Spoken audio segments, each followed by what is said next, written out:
Éducation nationale, justice et gendarmerie côte à côte pour cette convention co-signée vendredi dernier au tribunal d'Épinal. L'actualité en bref, c'est d'abord ce dispositif réservé aux mineurs, étendu à tous les niveaux, écoles, collèges, lycées du département. Objectif, endiguer la spirale de la violence dans laquelle pourraient tomber certains jeunes en les responsabilisant, ainsi que leurs familles. Les comportements déviants sont ciblés, incivilités et attitudes violentes allant d'une simple dégradation d'un casier à des injures proférées. Ils seront signalés aux services académiques et au parquet. Le mineur sera alors convoqué, éventuellement avec ses parents, pour se voir rappeler le respect de la loi par un gendarme référent scolaire. Ici, il repose dans la terre de France pour toujours. Georges Cornelius Doyle est l'un des 5255 soldats inhumés ici au cimetière américain du Kequement. Sa tombe est depuis samedi dernier parrainée par l'Association des retraités militaires des Vosges.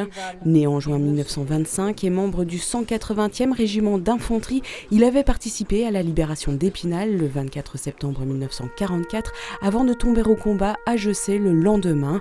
Il est le premier filleul de l'association qui envisage déjà d'autres parrainages et prévoit une cérémonie officielle en juin prochain pour célébrer le centenaire de la naissance du soldat Doyle.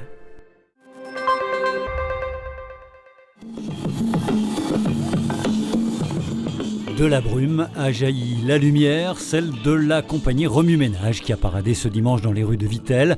Alors, entrée dans la danse, celle parfaitement chorégraphiée par un ensemble hétéroclite venu d'Ivry-sur-Seine. La reine, perchée sur son improbable destrier, surveille ses ouailles.